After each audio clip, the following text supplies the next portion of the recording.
Yeah, no, I've got one of the great white whales here. We've been trying to get Ray Dewey for a while. And Ray, it's funny, I'm doing the show, I'm going around to the show that they have, and I said, yeah, we got Ray, and they go, oh my God, we want to hear Ray's story.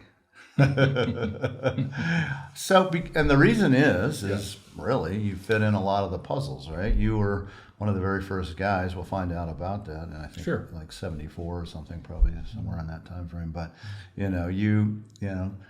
I'll just tell you right now, when I used to come to Santa Fe, to shop and as a tourist, before I even was really, I was like, oh, we gotta go to Ray Dewey's place.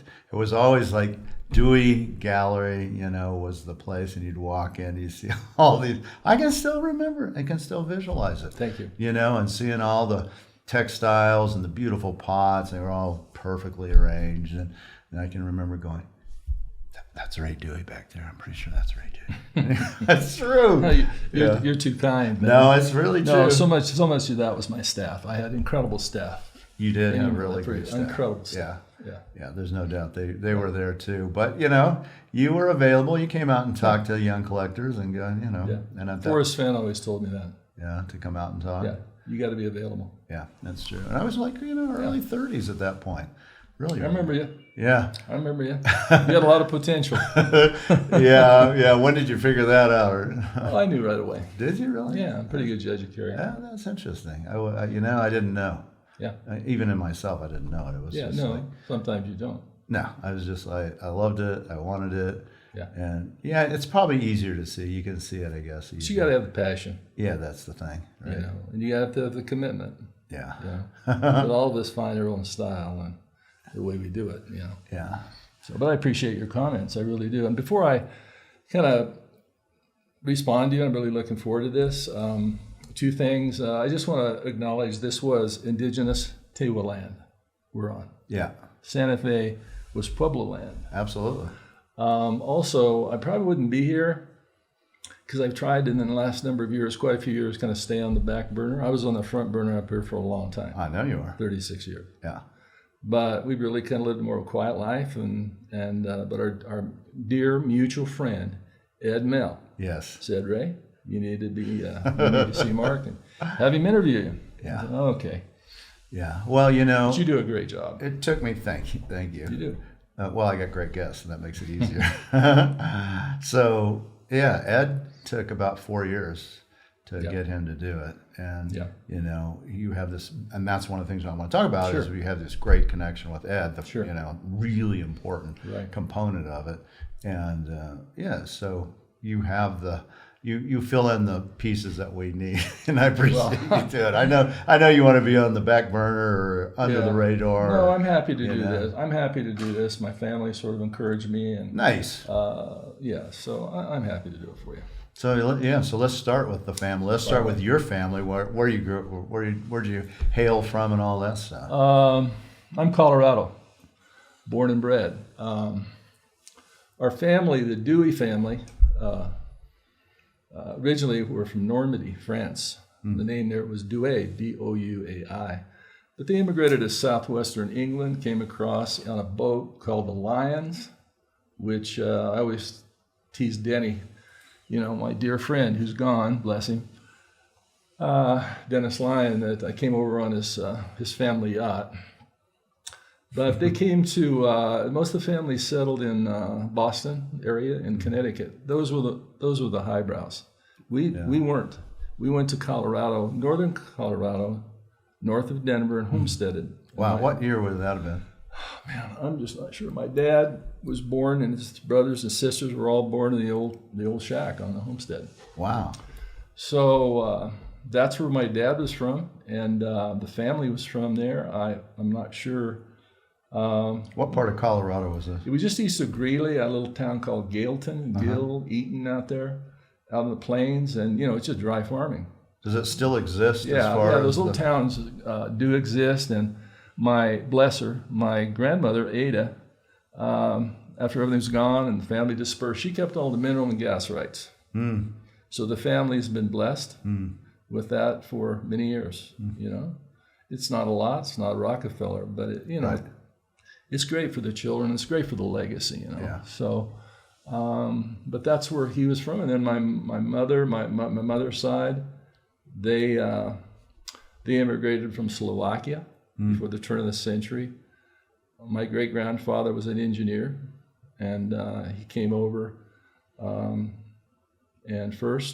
then he went to Pittsburgh first, and then he was moved to the coal mines in Orfano County, southern Colorado, where he was an engineer, and they were there for many years. Both of my mother, who's now 97, my favorite aunt's 100.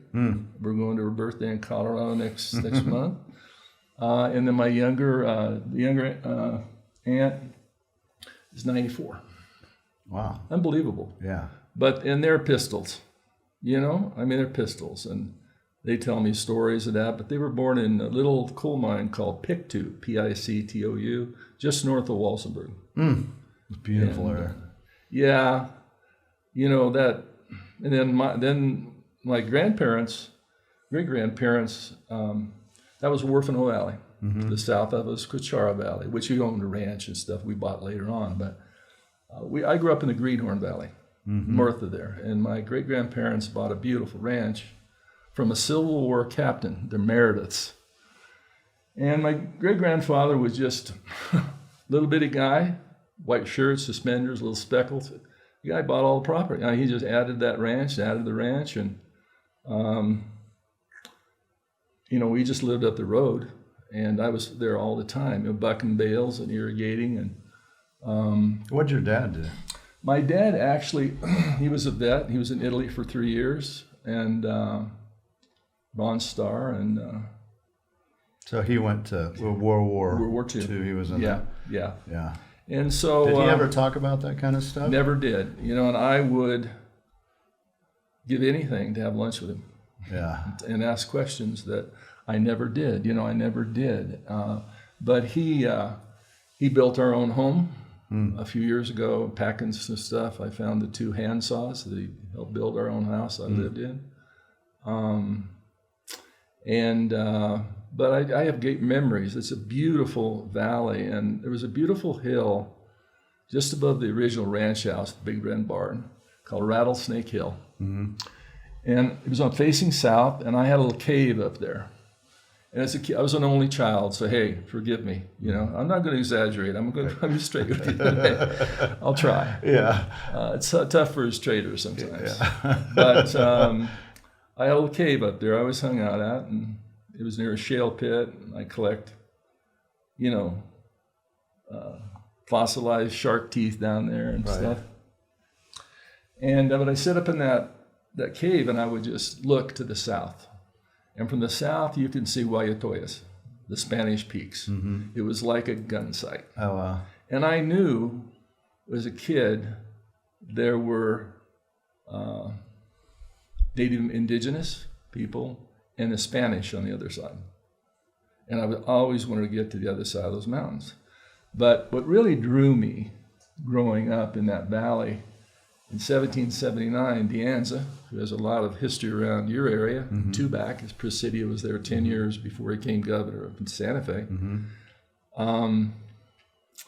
He had a battle with a very well-known historic Comanche chief named Cuerno Verde, and he was killed in that valley. We always trying to find it, always thought it was on my grandfather's ranch. It was just a passion for me, man. I was just a passion for me. This was the Battle of De Anza? De Anza, 1779, September. The year before, he rode horseback from Tubac to San Francisco and founded San Francisco. Then he gets on the horse again, comes and becomes the governor of Santa Fe for 10 years. Yes. And then in 1785 at Pecos Pueblo, he made a lasting 85-year peace with the Comanche. It's an incredible story, but there's a lot of history based between your area, Tubac, Tucson, and our area in southern Colorado because of De Anza. Right. But that's a great story. That's another time. Did you ever find it? Never found it.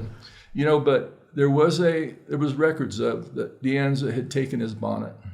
It was a Comanche-style bonnet, supposedly with one painted green horn. And Cuerno Verde hated the Spanish because they killed his father in Ojo Caliente years before.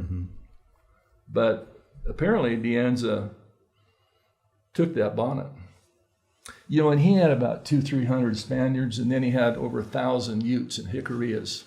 And before they hit the battle, a lot of them dispersed and went back. But it was an incredible story. Anyway, I've been hunting that bonnet for years, and I did find through my good friend Tom Chavis, Dr. Tom Chavis, it's probably in the Vatican.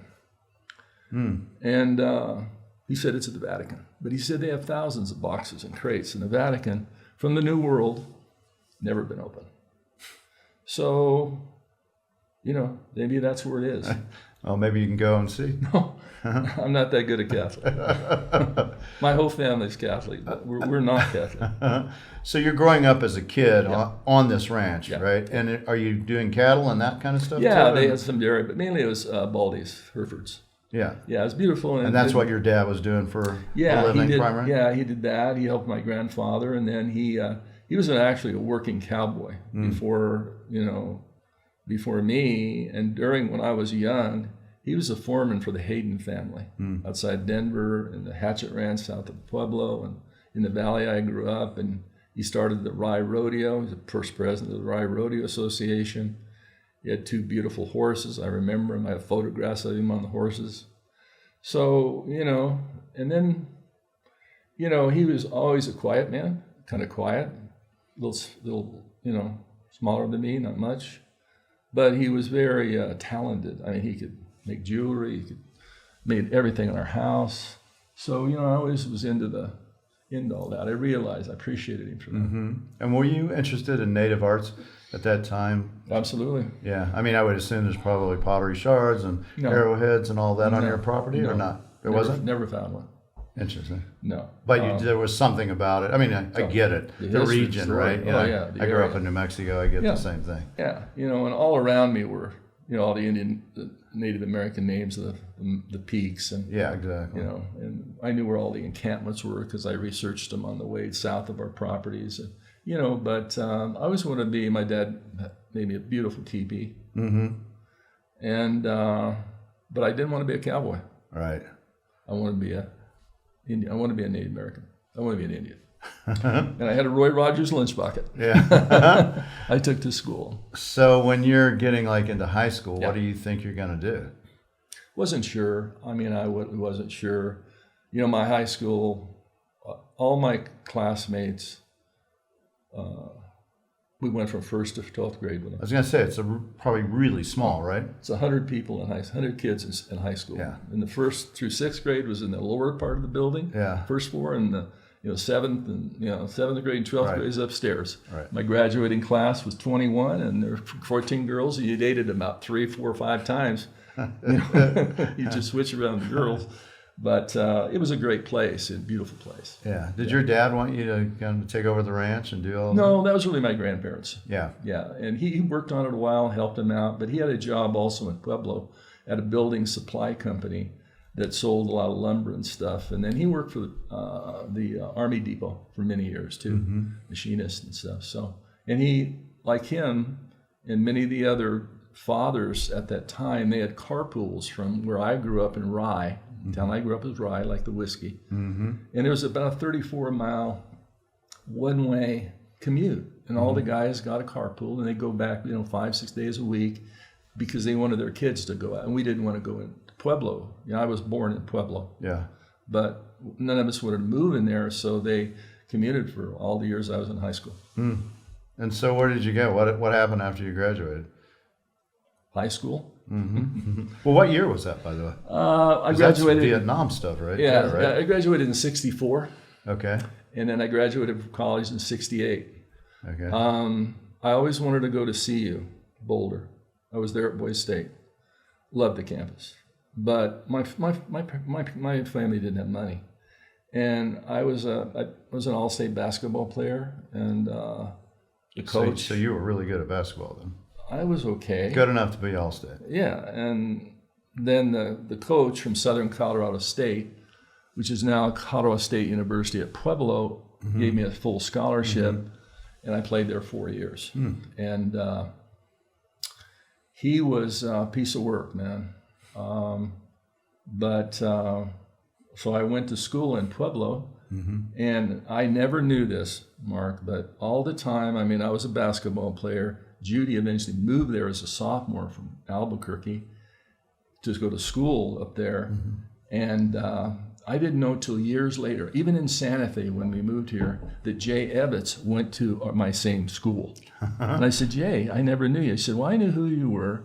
And Judy's roommate in college was Judy Weisenfluh, who was from Yoder, Yoder, Colorado, where Jay was from. I said, Jay, why didn't we know each other then? Because Jay didn't speak, that's why. No, I miss him a lot. Yeah. Like many of us do. Yeah, Jay Evetts is this, legendary, mainly jewelry, I would say, but he knew everything about it. He knew everything. Yeah. Yeah. And he passed away, God, probably 20 years ago. Yeah. And I've talked to Bob Vandenberg, try to get him on too. So Bob, if you're listeting. He could be a tough sale. But I understand. And so what were you getting, you were playing basketball, but what were you getting your degree in? I got a history and broad area social science, I guess my high school coach and history teacher was my guy. And so I got that's what I majored in, graduated. Because we went to 3 national tournaments, I didn't finish my student teaching on time. I graduated in '68, but then I had to come back, and I did my student teach at Centennial High School, which was the oldest high school in Pueblo with Central, and they were going to tear it down the next year. And so the head of the history department said, Ray, you like Indians, don't you, Indian photographs? I said, oh, yeah. Well, listen, we're tearing down the school. I got to take all this stuff to the dumpster. Do you want these things? Bark. What they were, single photographs, 24 of J.K. Hiller's. Yes, Hiller's stuff. And 12 or 16 photographs of Grand Canyon. He was the first photographer of the Grand Canyon. Yeah, very early. And then all the photographs were all the Pueblo Indians and Pueblo people. They're incredible, all original. Yeah. So I take them home. I didn't quite know who he was. So he was my dad then, because I was in student teaching, and he looked up and he found a National Geographic. He said, "Is this the guy's name in a photograph in National Geographic of all those photographs you just got?" And I looked and said, "God, yeah, it is."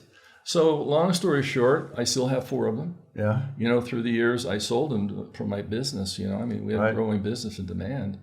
But that's what Pueblo gave. My grandfather also went to that school, Centennial High School. So a lot of history. How long was it before you had the photographs that you realized, okay, this is valuable? No, I don't know. In other words, did you sell it? Was it a long time before you? Yeah. No, I just kept them and looked at them. Yeah, I just kept them. You think that was kind of maybe the incubator for your? I think it was a path, because I had photographs that he took. Of all the original photographs of most of the Pueblos. I kept one of the beautiful one of a cross stick old style hogan. Yeah. Navajo hogan with the Dine man sitting outside wearing a first face. I kept that photo and several of them. And then one time I sold like 10 of them. Yeah. Andy Smith. Yeah, who's in Tucson. Sold them for me, and I never knew this, but we have a very good friend from Houston who's a great collector, and we were talking, and this came up somehow, and he said, Ray, I bought those 10 photographs from Andy years ago. They're all in my law office in Houston. I said, well, I want them back. I'll never get them. But that's, it's things come around. You know that. Yeah, it can be a single thing. It can be a single object. I guess that from a material object, because I didn't collect them. But, after that, after I finished that, then the next spring, Judy was from Albuquerque. And I met her as a freshman when I was in college, and she was a freshman at UNM. And since I was a jock, I hung out with these 2 friends of mine, really good baseball players from Albuquerque. I said, come to Albuquerque for spring break with us. So I went down there. We were speeding through Espanola that night. The cops stopped us. We had to spend the night in jail. You were really speeding through. And then my friend, my roommate, he called his brother, drove up from Albuquerque. Then we went into Albuquerque the next day. We were beat, man. So my other friend said, hey, I'm going to call my old girlfriend, and she's got a friend. And I guess it was later that afternoon or something. Anyway, Kathy walked in, really cute, man. And then there's this girl behind her, and I said, who's that? And he said, well, that's Judy Irvin, Irvin, and they're really good friends. And I was sitting on the couch with him. Greg was right here, Greg Simon, my friend. And I didn't even met her. I didn't really just ask her name, and I turned to him and I said, I'm going to marry her. Mm. We've been married 52 years. Mm. How long was it before you married her when you said that? Did you date for a couple we dated years? all through college. So we went to college together. Yeah. And then that last year after I finished my student teaching, she always wanted to be a stewardess, hostess. Mm-hmm. So she flew for 5 years in Kansas City and San Francisco while I taught, and then moved to Albuquerque. That's been a blessing because hell, I don't like to fly. I've flown a lot now. I've flown all over the world, but she, I love her, and she has put up with a lot of stuff with me, like good wives do. Yeah. She's super independent. Said to tell you hello. Very good. Hi, Jim. So we moved to Kansas City. We were married the next year on Flag Day. I didn't get my stuff together. We were trying to be married on the first day of spring, but we got married on Flag Day. So then we moved. We took her Volkswagen red convertible and my Sunbeam Tiger. We took off to Kansas City, where we lived for 3 years. And you were teaching? I was teaching, and I had applications out. My first job interview in Kansas, I'd never been to Kansas. Huge town. Yeah. Hot, man. It was in the summer. And I just couldn't stand the humidity. But I had this interview in North Kansas City school system, just north of the old airport. Drove out there. It was like 10 o'clock in the morning on Monday for my interview. There was no building. There was no signs. There was no building. And over there in this field were all these cars and trucks. And I said, I'm looking for the North Kansas City Administration Building. I have an interview for a job. He said, well, young man, it was here last night. I said, I don't understand, sir. And he said, tornado. Oh, my God. There was nothing there but a foundation. Honest to God, the building was completely gone. I knew nothing about tornadoes. So I left, went to my second interview, and I ended up teaching and coaching at Washington High School, a large Kansas City, Kansas high school. Mm-hmm. And then Judy continued to fly, and she flew me all over the place. What did you go to the Nelson Atkins when you had free times? Yeah, all the time. Because they have that. I don't know what they had at that time, but they have a very significant, small but significant native collection. They had a collection in the Nelson and Annex, but I went there all the time. And then I started to develop a class for our school system on Indigenous Native American history. Anyway, I went to Atkins a lot, and when they're annexing, first in the building, the old building, was an incredible collection of some of the best baskets, beadwork, shields, all for sale. Not from the museum collection. Yeah, it was they put it in there to raise money, and I still have slides in the price list of that show. What year would have that been? That was in we moved back there in '69, so it was 71 to 71. Mm-hmm. And so when you got out of college, you could have, at that point, how did you navigate the Vietnam War? I had it's a good question. I had exemption because I had a job, a teaching job. So every year I taught for 3 years. My principal and vice principal would write letters, and to my draft board, which is in Pueblo, and they gave me deferments each time. I mean, I was blessed in a way, Yeah, for sure. And so I'm sure you had many friends that went. Yeah, and the other thing which I learned from that experience, and it's got really a fond thing in my heart, is that because of so many of my Hispanic brothers from Pueblo joined, it kept that quota up. And actually, later on in my life, when I got pretty substantial positions in Santa Fe with trustee of the museum and all, I worked real hard in raising money to build a Hispanic heritage wing, and I dedicated it to them. Yeah. No, it affected us all deeply, I'm sure. Clearly it did you. Yeah. But, there was guilt to it. Should I have gone and this and that. And, some of my friends did. And one of my dear artists, Mike Bird, he was right in the front lines of the jungle, and great silversmith. No, it affected all of us. Yeah. So yeah, it's this underlying theme for, I think, all the people that are kind of more your age. I'm a little on the tail end of that, but in the native industry, the things that we were dealing with, there's there's a correlation there for sure. Well, there really is, and I mean, you look at all those guys. Some went, some didn't. Yeah. Yeah. And so you are in Kansas City. You're teaching. You're going to the Nelson Atkins. And you see all that great collection. Yeah. Could you buy anything? This is the stuff that was for sale, or did you? I mean, you're not making any money at all. No, I didn't make. I couldn't buy anything. I mean, you had pull-on baskets like this for $1,200. Oh yeah. And shields for $300. I didn't have the money. No, that's a month's pay. We would go to flea markets. I bought some. We hung out at the Hall's Hallmark store in Kansas City. Yes, very much so. And they had an Indian department. We got friends with them. And this is 71 too. 71. We left there in we lived there in 69, 70, 71, and we came back to Albuquerque in 72. But we wanted to get back. But the last year I was teaching, we were in the lounge, the teacher's lounge, and they were trying to unionize. I never paid much attention to what I made. Honest to God, I was making less than $7,000-8,000 a year, I guess. And I didn't pay any real attention. Judy was making money, and she was flying me all over the world for nothing. And so, it was a good life. And I have another teacher, his wife was also a steward. They flew together. We're just spoiled rotten, man. So they were trying to unionize, and they passed this sheet of paper around. And it said, with a 10 years experience and a master's degree, you'll make $10,200 a year. I said at that moment, I'm not doing this anymore. So I got into grad school. Yeah. I researched it, and I wanted to, I got a program that I found east of Kansas City, small college on recreational management, where what I wanted to was work for Indian people, Indian tribes, in ski areas, golf courses, managing recreational management.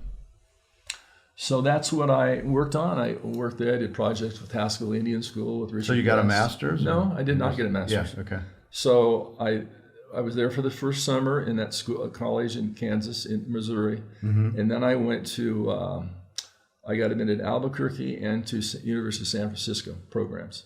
And Judy transferred to San Francisco. We were on our way to San Francisco. She'd already got part. She was already out there. Right. And so I moved after that summer driving. A couple trips. I took a couple trips.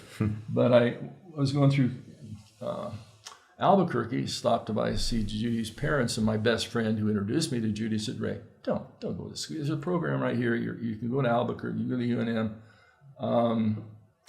Help me start my business. Help me grow my business.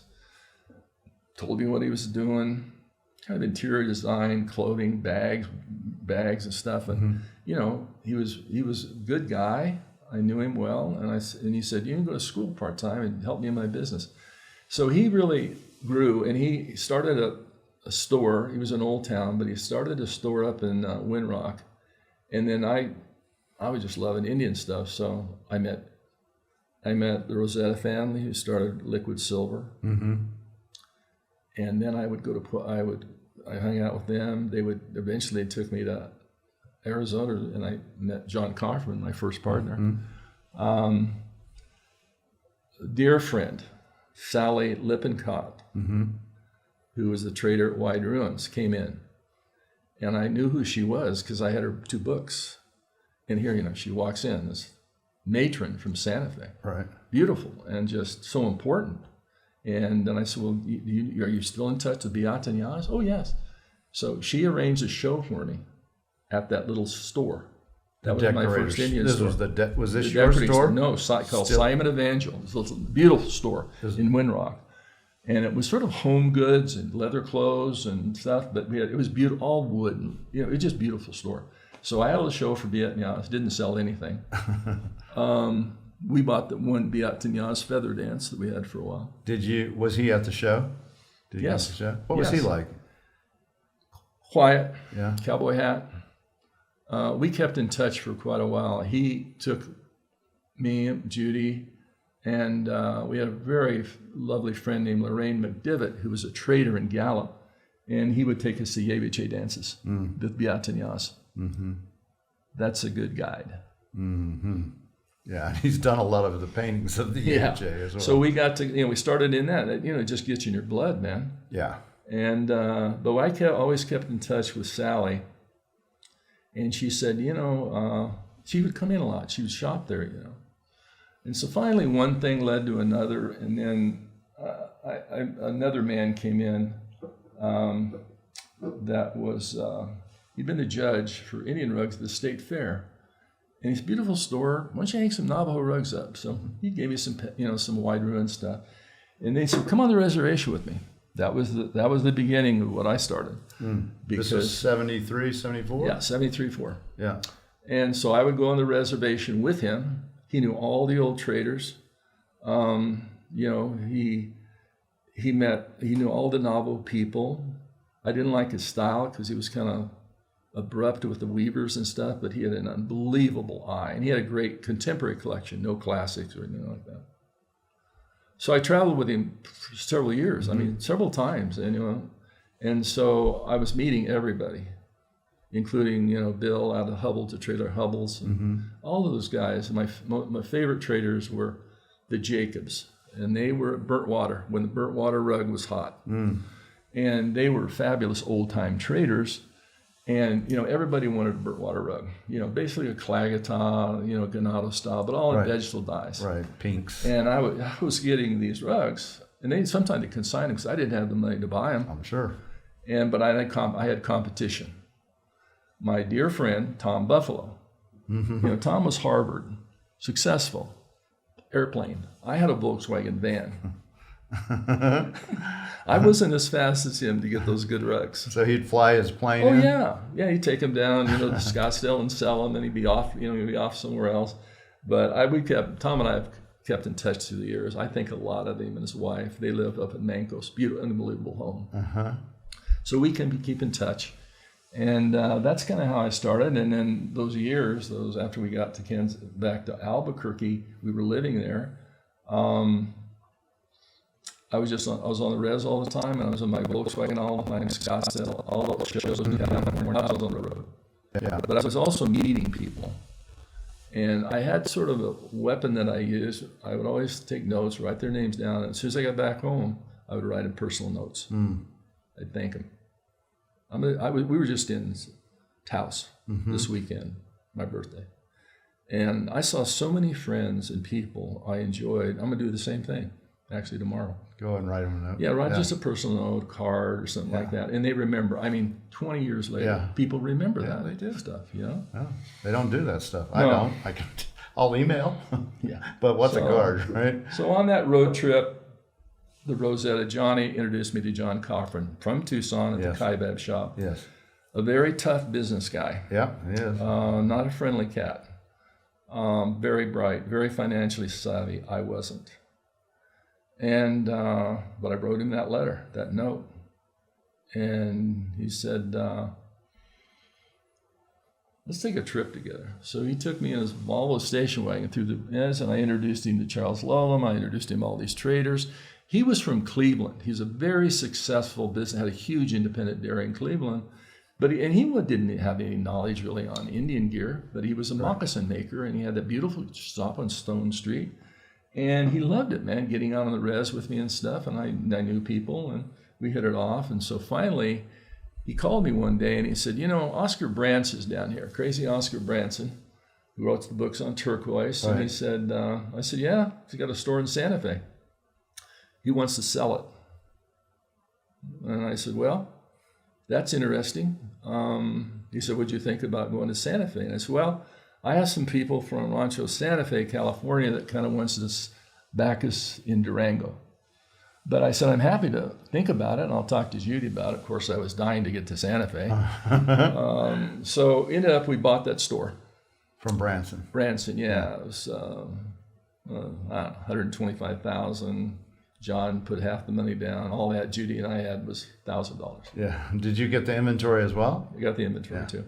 Okay. A lot of it wasn't authentic. Yeah. We got rid of all that. But, there was also African stuff, and there was Himalayan material. We got rid of all that. But we were there, and we started, and we moved to Santa Fe in 1976.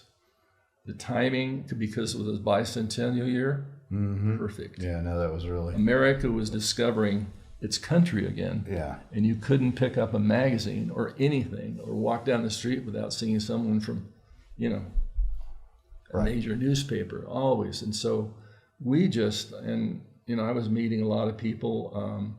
Van Darren Koch, my dear friend, was founder of the University of Mexico Museum. And when I knew him in Albuquerque, he said, Ray, listen to me. You need to be in Santa Fe.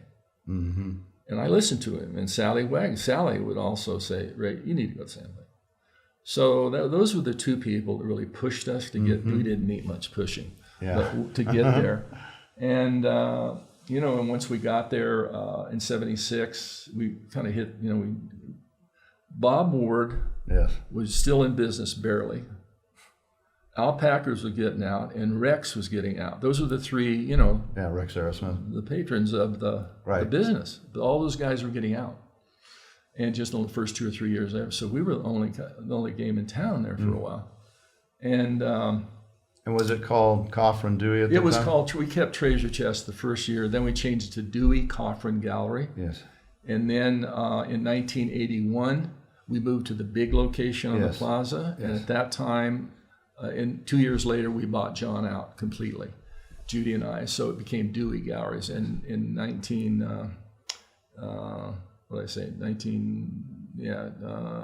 83, that's when it was.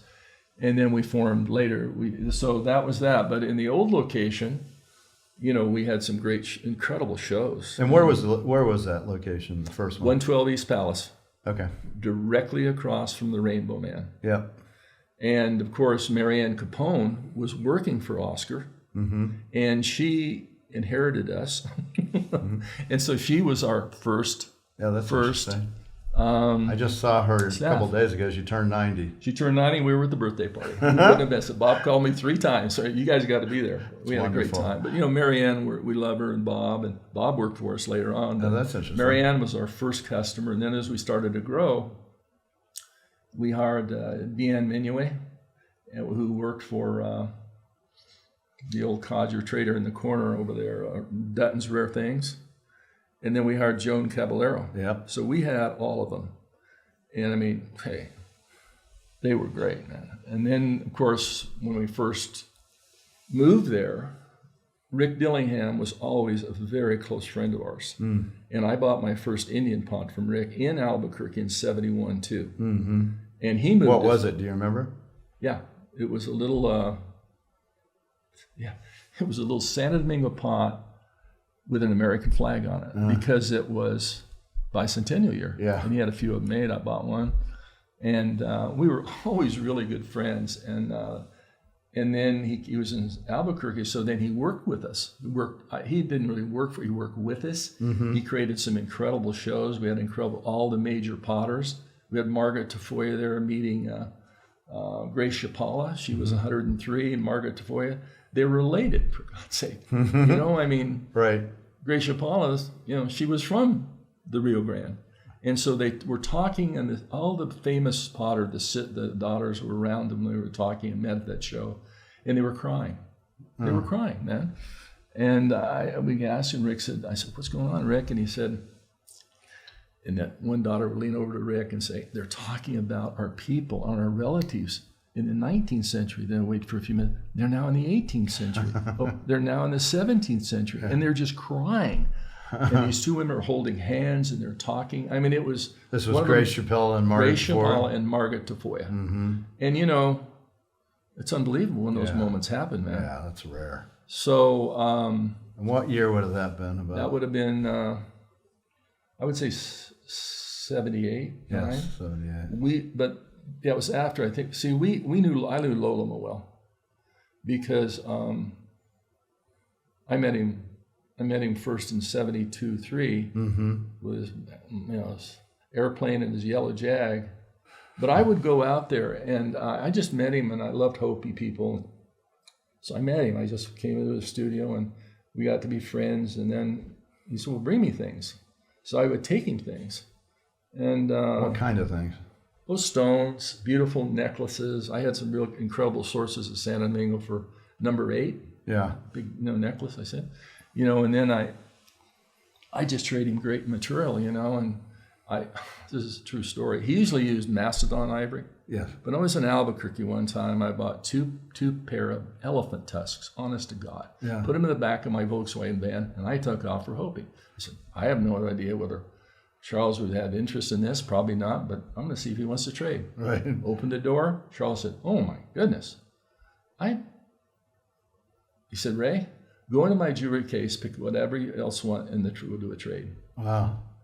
And I went in there and picked out 2 incredibly gold rings. Yeah. And that's what he said, that's fine. I left other stuff. Yeah. And I don't know what he did with those tusks. Yeah. But, and then in 77, we had the show for him. Yeah, so let's talk about that, because that was like this monumental show. It was. Right? With lines down the street kind of thing. At that time, Mark, the openings in Santa Fe at that time, this was 1977, August 2nd.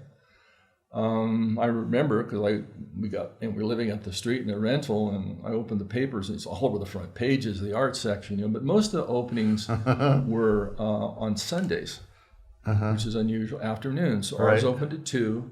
And we walked down the street after seeing all those papers. We had set up the show, the night before with Verma and family and Charles, and there were people lined all the way down the street from 112 East Palace. It's where Nat's second business is now. Right. That was next door to us. Yeah.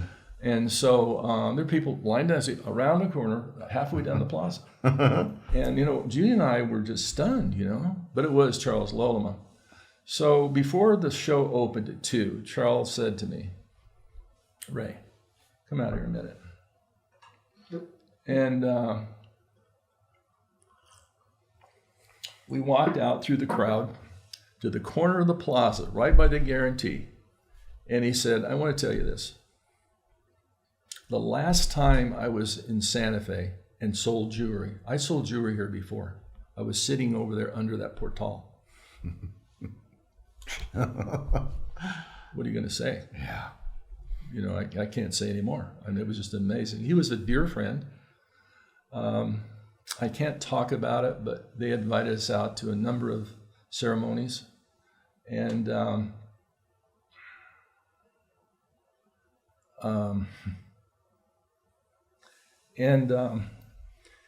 was a snake priest. We always were at his sister's house on the roof with the eagles in the cages. We were up at sunrise with him at times. It was a special time. We're very close to Vermin Bob. And later on, I don't know how many years later, someone stole all the capes of Crow Mother at Hopi. So I got a call from Hopi. I think it was Bob, and he said, Ray, the people are devastated. All the capes are gone, the 3 capes for Crow Mother. And I said, don't worry. I said, I don't think I'll be able to find them out in the field. I'll find some for you. And I called a number of my friends and collectors, and they said, Ray, whatever it takes, we'll all go together and buy them. So I found 3 gorgeous embroidered, capes for Crow Mother at Third Mesa, and we returned them to him. Mm-hmm. And I had to do that for my friend, for the people. So we were experiencing a lot of those things in the Pueblos. My first time Judy and I ever went to a Pueblo dance was at Jemez. Mm-hmm. That was before we moved back. It was in the early 70s. We weren't even moved to Albuquerque yet. Got out of the car and started to walk to the Pueblo, hearing the drums, smelling the smoke. That's a special thing, man. Yeah, of course it is. And older man came up to me and his wife and said, hello? I said, hello. He said, are you here for the dance? I said, we are. It's our first time. He said, follow me. So he was with us. He told us something about the dances. He took us into the family house to eat, and I said, thank you so much for this. And I said, what's your name? And he said, my name is Joe Sando. Joe Sando, S-A-N-D-O, was a historian for the tribe. Beautiful man, and his wife, who was Anglo. And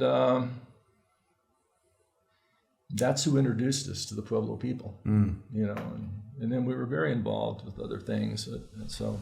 And that show, this monumental show. Loloma. Yeah. Yeah. How did that pivot things, do you think? Well, I think it was a huge show for many reasons. He'd never had a major show in Santa Fe. Again, August 2nd, 1977. We had about 65 pieces. He had a lot of work. Yes. And Burma was still working at that time, but they were, you know, she was working under Charles. Yes. So, you know, and I kept saying, Charles, she's really good. You ought to give her put her name. And said, no, he just shook his head. They didn't even talk to me. And so we had about 60 pieces, and we had people setting the show up the night before, knocking at the door to get in. And we did let one great clients in. We were here clients, but we sold them a couple of things. But we almost sold out the show. Yeah. You know, it put us on the map. It brought Charles, because he got so much notoriety from that. And I think it really helped pivot him. He didn't need much pivoting. Yeah. It made us. It put our name on the map. Yeah. I mean, both locally and to bring him there.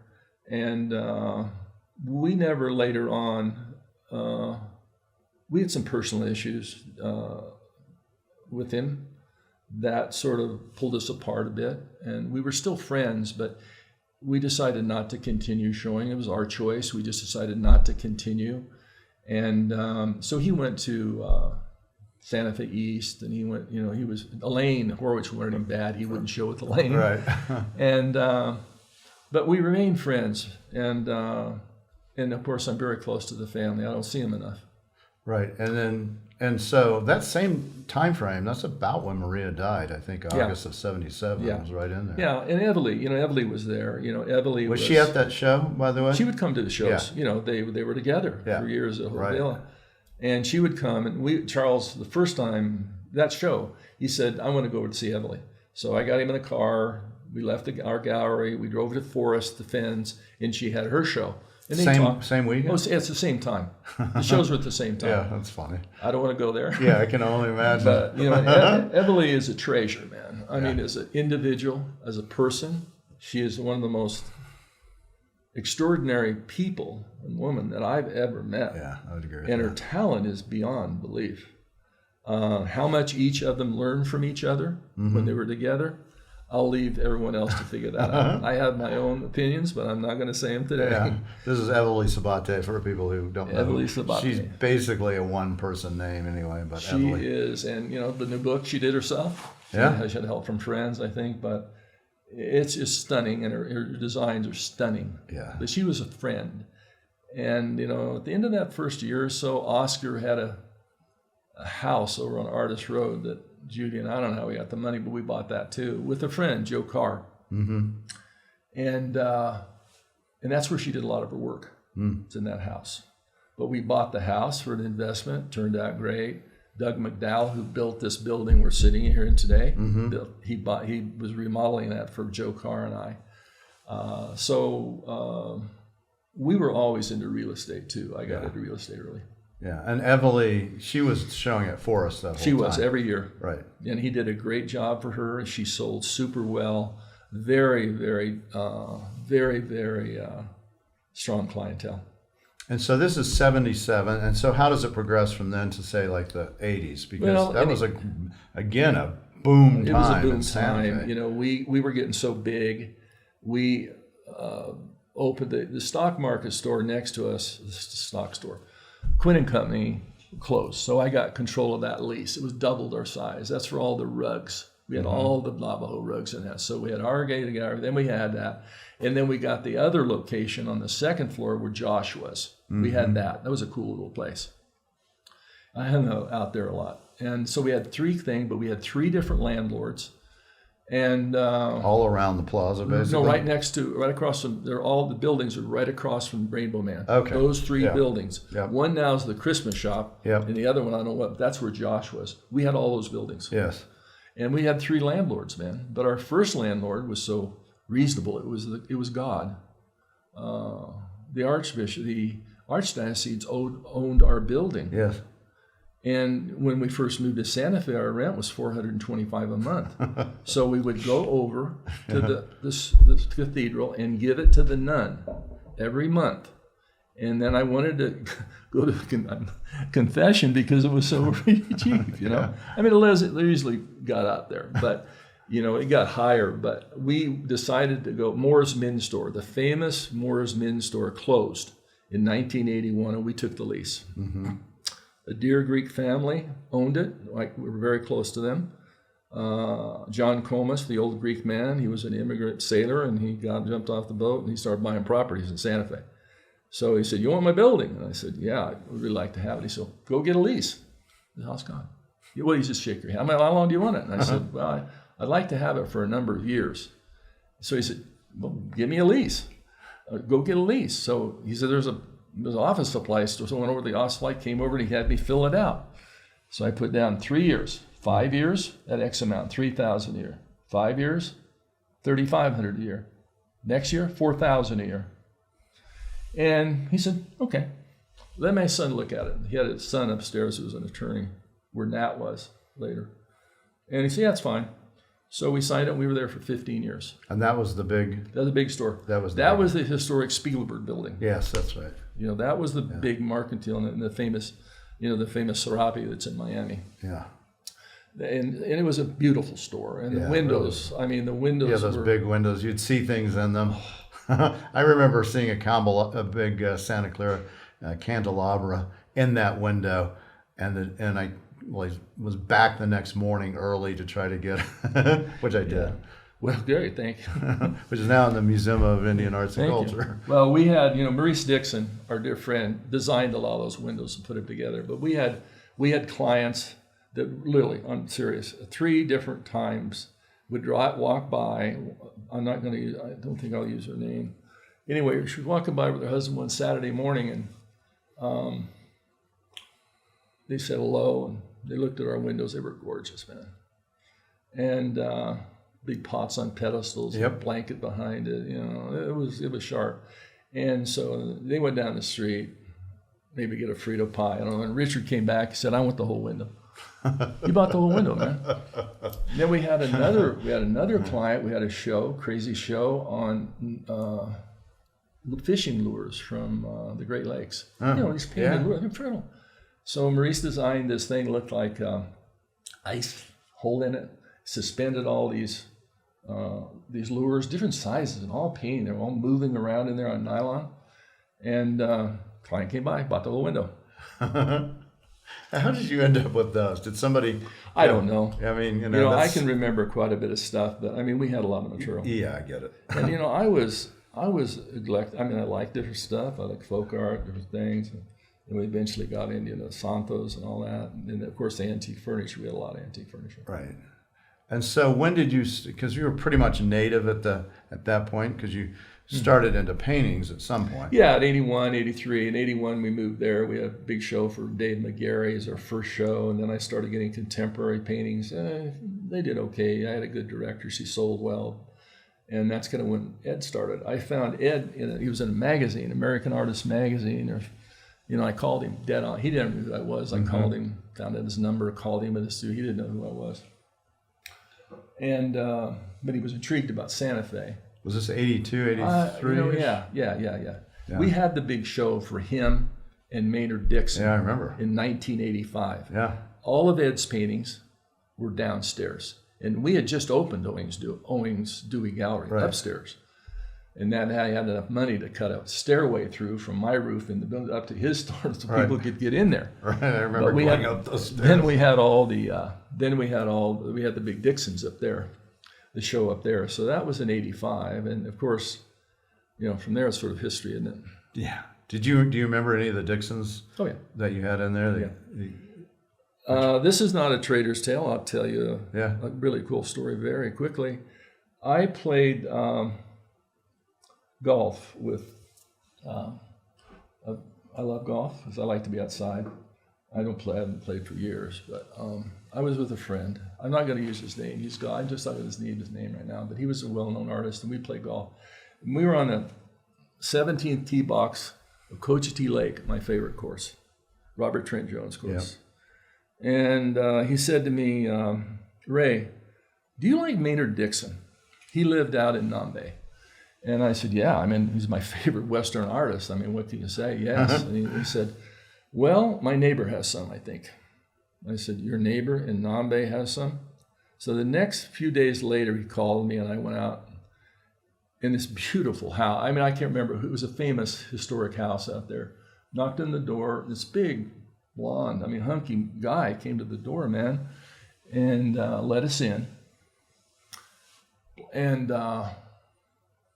introduced us to the lady who lived there, who was quite beautiful, voluptuous, Cuban. And, my friends knew her and introduced us. We'd like to look at your paintings. And so she had 3 Swinnertons, really big Swinnertons, and then she had 2 1620s Dixons of Utah, gorgeous paintings. And then she had the famous painting in the Burnside book, which said, all the time I've looked at Dixon, here's the painting of that peak, Picacho Peak, I think between Tucson and Santa Fe, right? It's standing right there. This big painting of Dixon's right in front of me. Whereabouts unknown, and there it was. Yeah. This whole thing, and I just couldn't believe those paintings were in front of me, and I had actually been working on Dixon's show anyway. And through our mutual friend. And so I asked her, she didn't really think she wanted to sell them. But I said, I'd love to just take them and, and show them and exhibit them. Right. And she allowed me to do that. And by the time the show opened, she decided to sell them, and I sold them all. But while I was there, before I left, I said, could you just tell me, please, where did you get these paintings? She speaks very broken English from Cuba. And she said, well, they were owned by my former husband. We had a home in Cuba. I'm from Cuba. I was a dancer. And I said, okay, that's great. I said, the paintings were in Havana? Yes, they were all in Havana. All these paintings were in Cuba. And she said, but when Castro came, we had to leave. Yeah. So my husband took them all off the frames, rolled them all up in tubes of fishing poles. Yeah. And we took them out of the country.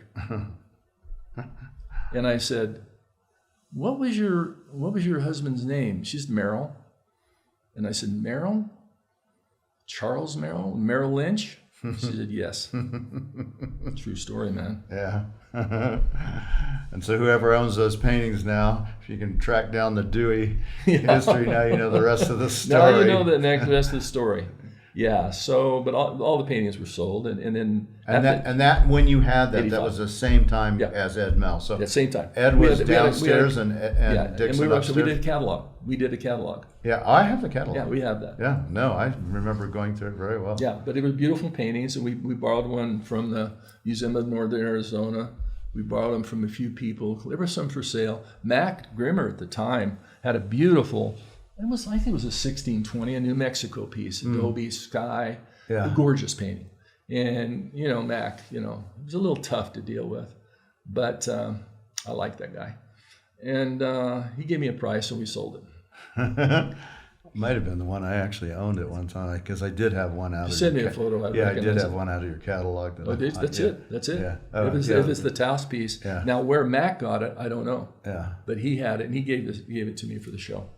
And so, what were Ed's price structure at that time? They were just $2,000, $3,000. Yeah, I would think. Yeah. In that early. I think the big, the very famous one he did of the Bronco Rider. Yes. The real famous one that ended up being Jackknife. We sold that. I sold that for. Ed will know. Ed doesn't forget anything. Yeah. But I think that at the time that painting was, I don't know, 10 or 12,000. Yeah. Yeah. The big most. one. Yeah. Yeah. And then we sold one to, the movie actor. Schwarzenegger. Yeah. Looked just like him. Yeah. Ed painted this painting, and then like a photograph, cowboy kind of thing. cowboy thing right next to him. Right. And then someone came in, and we learned that he hung it right next to his Warhol of him. Yeah, of him. Yeah, that makes sense. And so did you know at that time, did you have that feeling like, okay, Ed's got this special thing? Ed is a special guy. Yeah, he really is. Now, he told me if I talk to you to say good things about him, and I'm going to, Ed. There's no one better to work with than Ed Mell. He's a consummate professional. Yeah, he really is. I mean, if you do a show with him, whether it's, well, we did pretty large shows, but everything's on time, framed, all the paperwork, Yep. no BS. Everything's priced right. Everything's ready to go. Yep. It's just, he's a joy to work with. So, but I knew, I really loved his work because, he did remind me, obviously, of Dixon, who I'm clearly. a huge fan. Yeah. And, but we borrowed also a lot of things from the family, that you ended up with or you showed. Maybe they're in your museum, I'm not sure.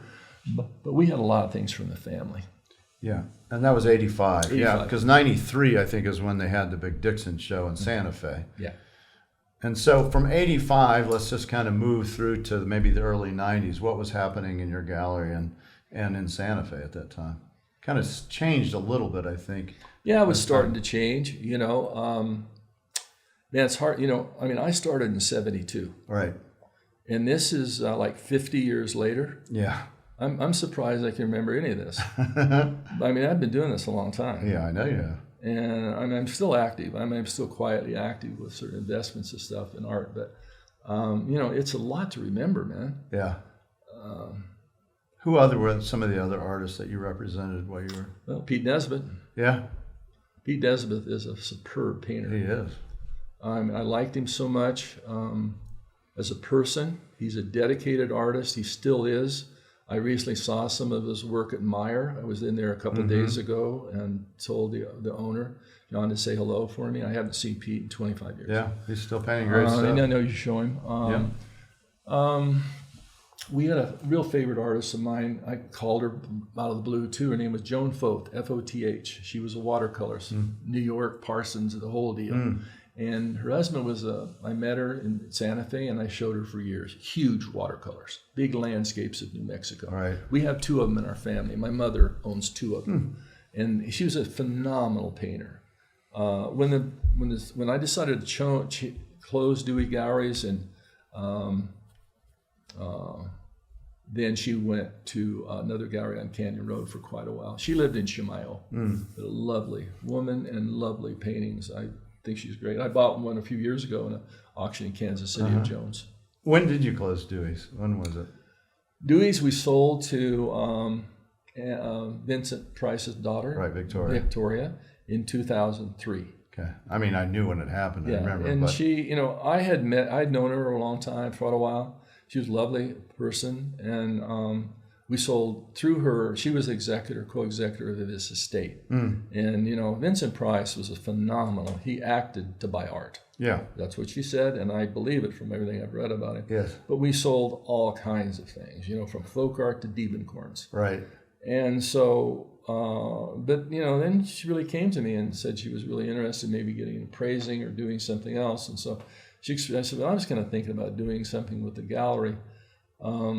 Anyway, and she was young. I wanted someone young, and younger. And so she ended up buying it. She didn't have it very long.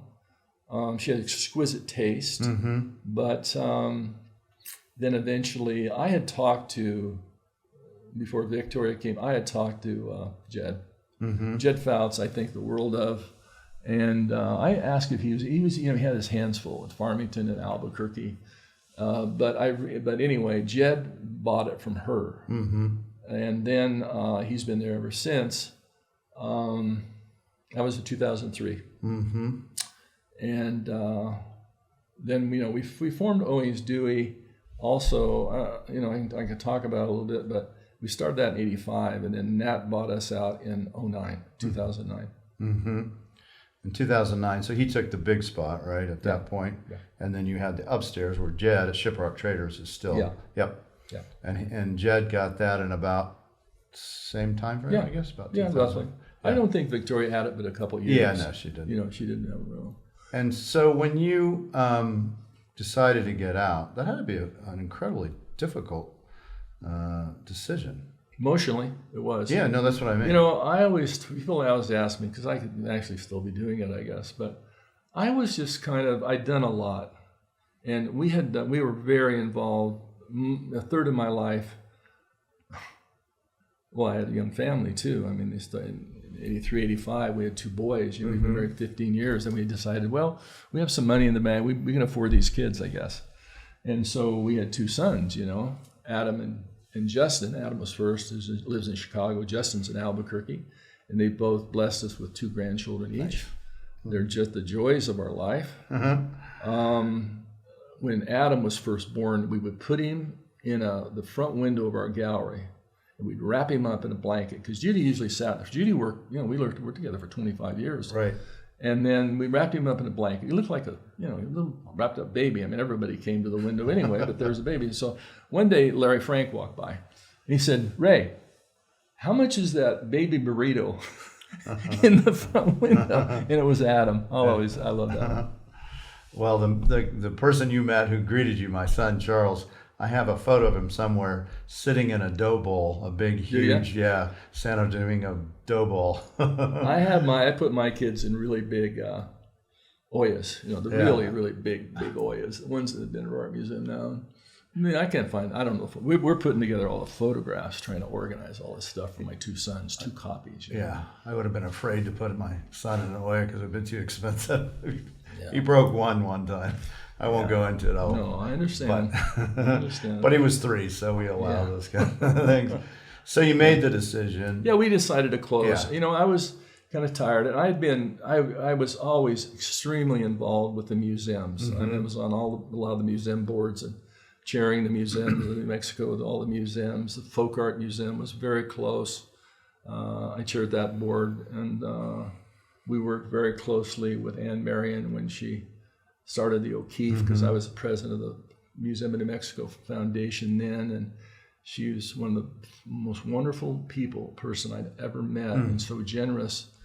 And both Nat and I were very involved with Anne. She was an incredible client of owings-dewey.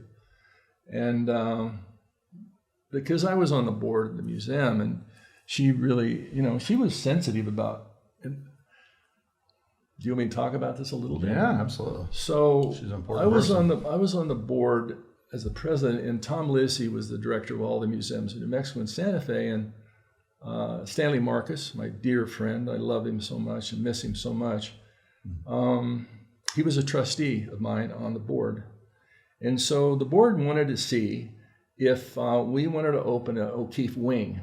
O'Keeffe did not have a strong relationship with the Museum of New Mexico at all. Hewitt did not like her work, and so she was not fond of the museum. Anyway, our board decided we should have an O'Keeffe wing. So over the top of the educational building, the Cartwright building, just half a block north of the plaza, we were going to put a second story over there, and we were going to put an O'Keeffe wing. Well, Stanley set up a meeting with Ann and John at her gorgeous house in Santa Fe, and Tom and I and Stanley, I knew her well. Tom didn't know her. Of course, Stanley knew her really well. So we went up there and asked, I won't go into all the details, but we asked if she would be interested underwriting that wing completely. She was so classy, but always Texas. And she said, I really appreciate it and the opportunity, but she said, if we're going to do something, we're not going to do it with the state of New Mexico. We were a state museum, private foundation, state museum. She said, we'll do it ourselves. She did. So, that helped a lot with her and the building and finding that building and some parking, properties that she had to have to get it open. And then I worked with her a lot because, she didn't want to hurt the Museum of New Mexico. She wanted to be a good neighbor type of thing. So she wanted to see all the collections. She always had me sit next to her during all the meetings with everything. And she was very stunned at the lack of facilities we had. We had no money for acquisitions for the Museum of New Mexico. You just don't have any. And she said, when you open the museum, she called and said, Ray, the first 2 years, every person, anyway, she wanted us to share they were getting huge memberships for O'Keeffe Museum. Everyone would join. She said, we're going to share all those with you. So our memberships grew from 3,000 to 12,000. My board was beyond belief. And then she said the first 2 years of everyone that comes in, every admission dollar you're getting. Wow. So it ended up being several $1 million, of course.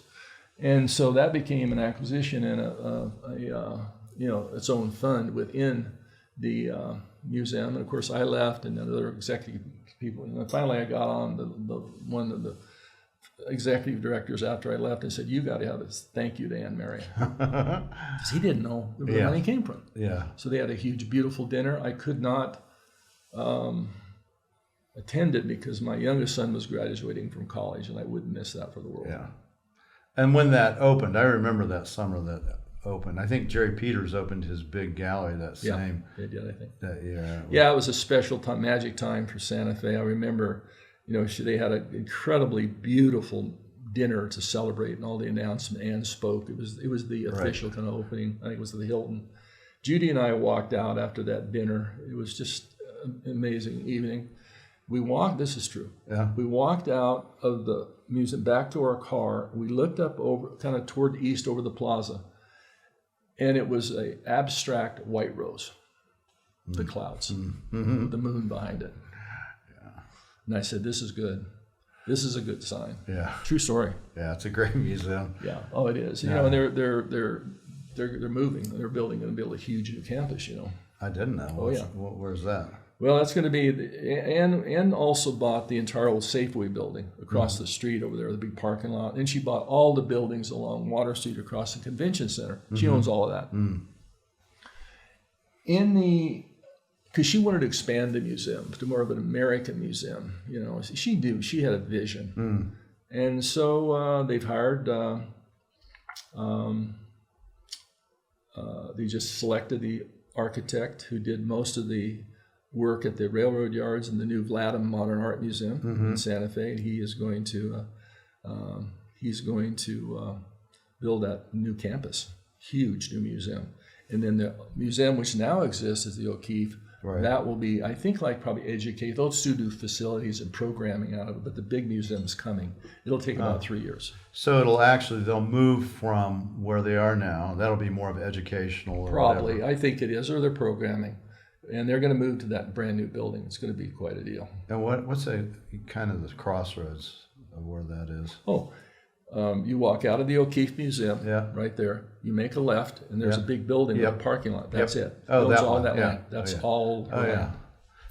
That's where it's going to be, a big campus. And so it will be for not only the museum, but education. It'll be okay. I mean, I think the museum, I'm not on that board. Yeah.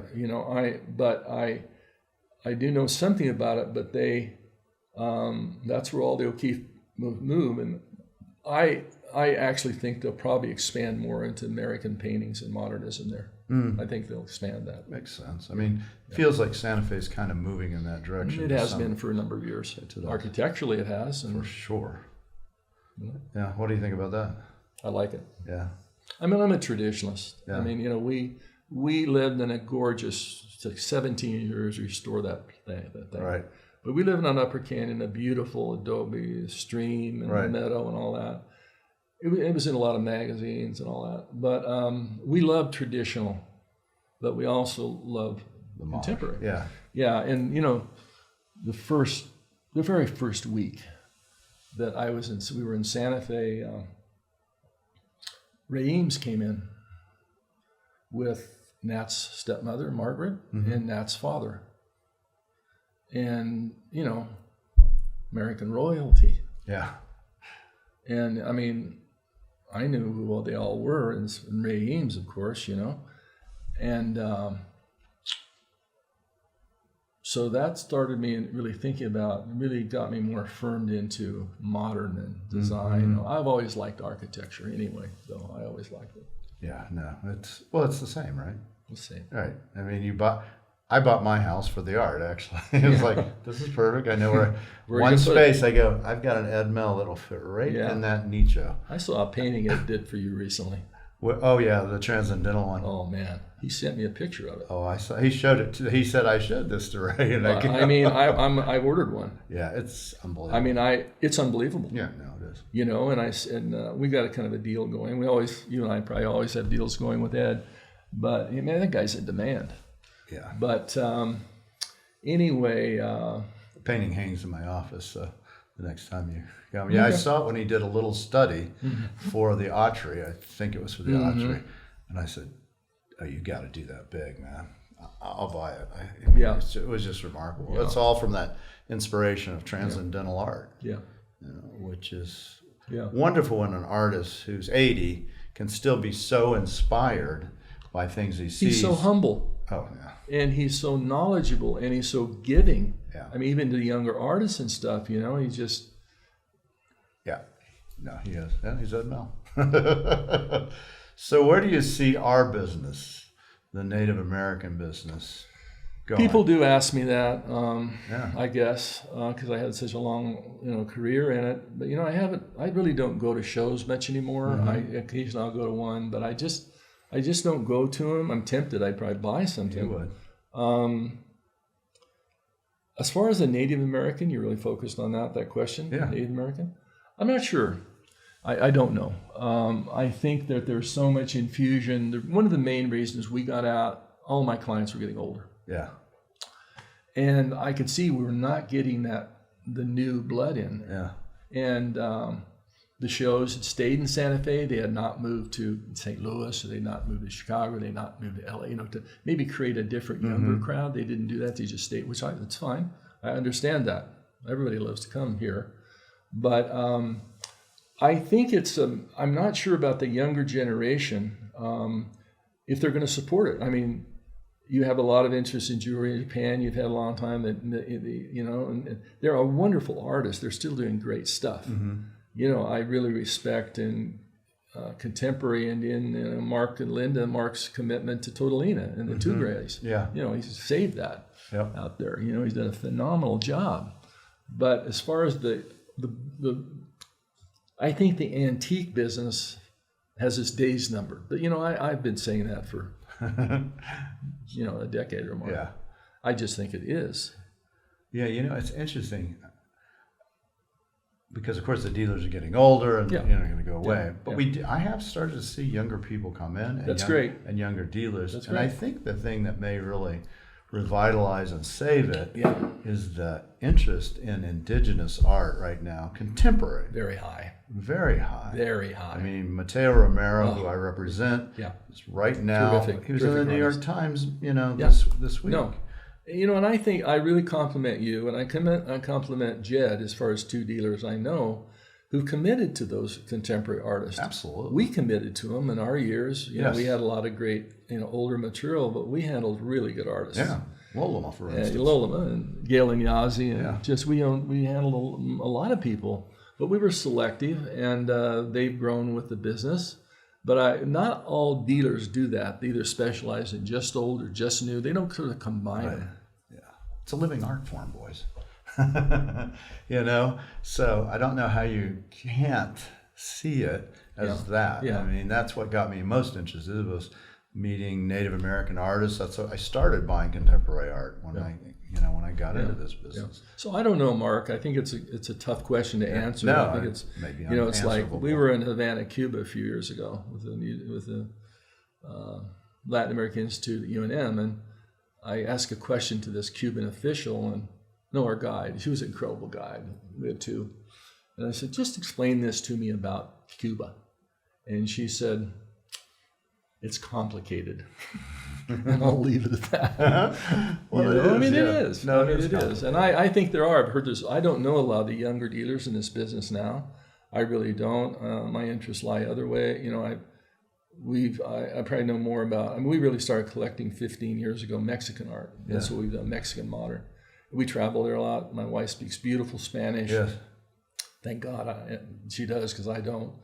And but we love the Mexican art of from 1921. Ramos Martinez was the founder of Mexican modern art. Yes. And that's the things that we collect. We go to Mexico City a lot. We have a lot of wonderful contacts there. We haven't been for several years. And then I always have been interested, you had a painting I really wanted to buy. And I called you on it, but you had sold it. And it was an Andrew Dosberg when he painted it in Costco in Mexico. Right. But you sold it and you didn't think of me. You didn't call me. Yeah. And so you didn't know my interest. That's okay. I think that's only the second time Smutty said that to me today or this week. Yeah. Got after me. Why didn't you call me? Yeah. It's a tough call. Yeah.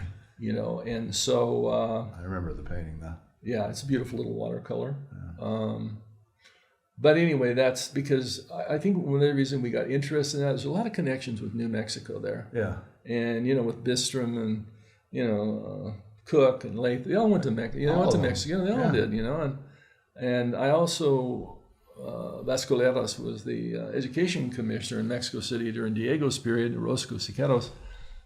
It was all about education of the people. And basically at my core, I think I'm more an educator. Yeah. Yeah, I think that's true. Yeah. That's why you succeeded. So, but as far as this, I don't know. I think times are changing, and I don't know about American Indian for the future. I wish it the best. I love it. I still do. Yeah, I think that the contemporary art may bring the historic along for the ride, which is interesting. A lot of our colleagues wouldn't agree with that. I think most of them wouldn't. But it's an interesting...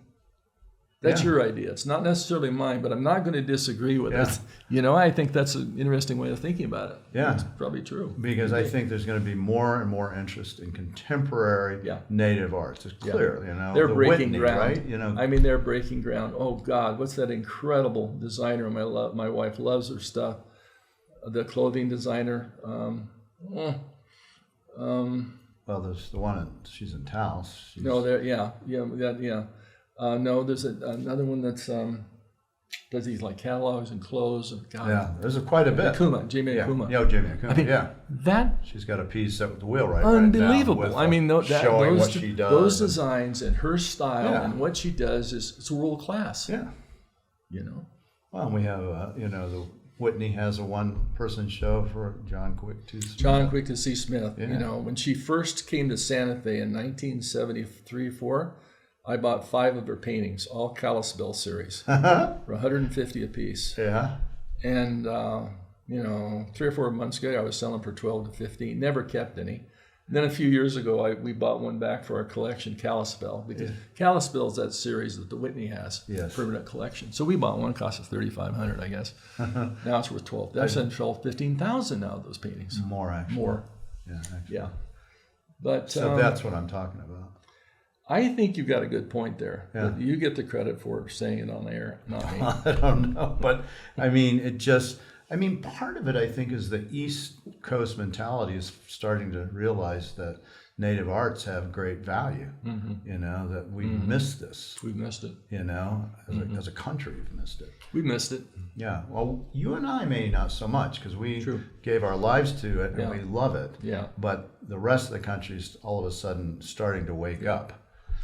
I think they are, and I'm glad the Buffalo's coming back. I'm glad of all this notoriety with my Native American Indigenous artists and friends. We spent yesterday morning at Taos Pueblo. We got there Sunday morning at 9. First people at Taos Pueblo. I hadn't been there for years since the Big Buffalo Dance. Yeah.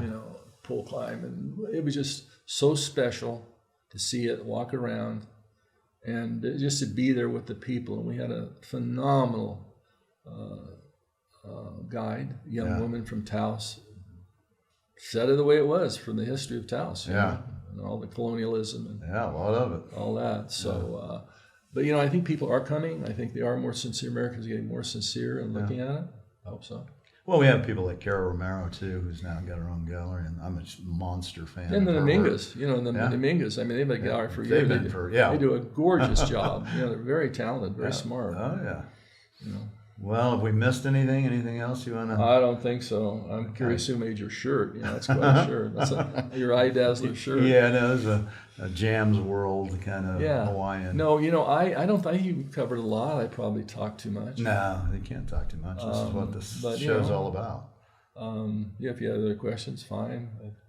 Yeah, no. Well, if people do, so you do still deal somewhat, but more privately. Yeah, I don't do much. Yeah. If I see a painting, I mean, I look at hundreds, thousands of paintings a week. Yeah. I do most of it art paintings. Yes. I don't do very much American Indian at all, but I mainly do paintings. And then I either buy it to keep it or a lot of things. I have 4 or 5 really good friends that I co-venture with, or I'll buy it and just consign it to them. I don't want to deal with the clients. Yeah. So that's what I do, and I love it. I mean, I learn from it. I'm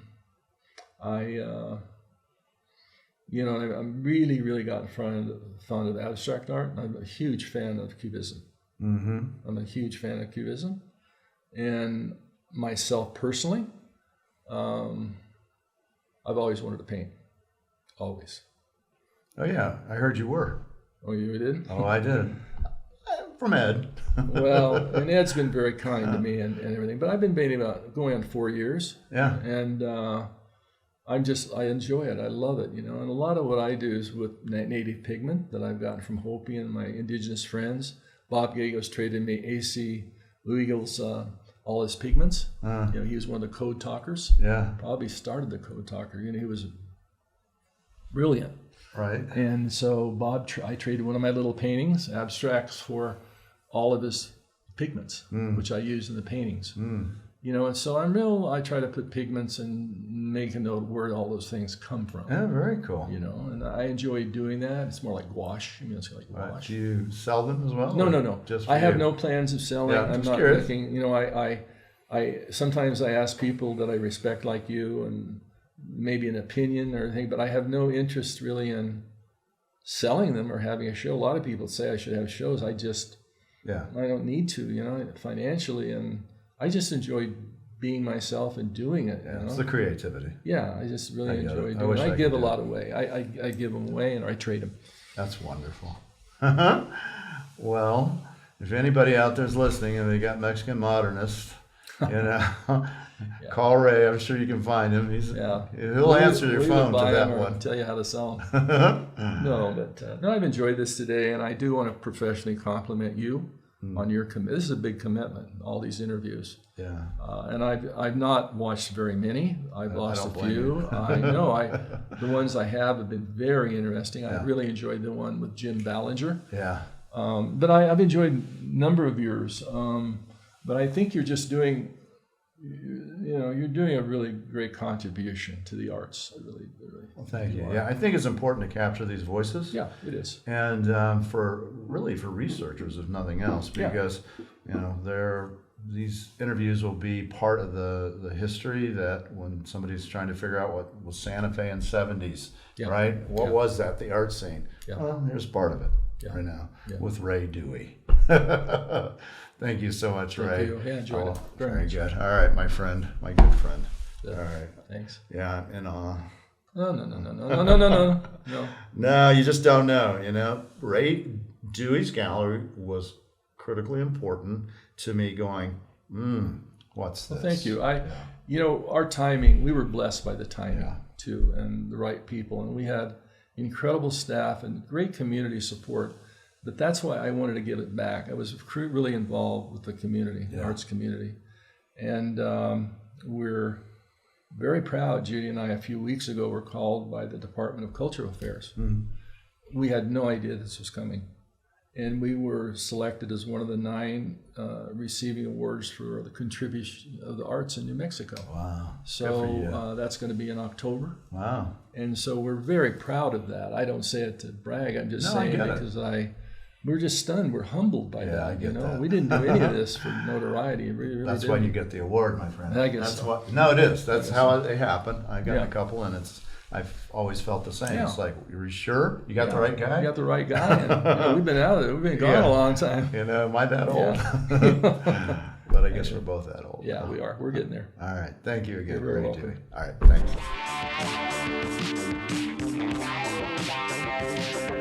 Thanks.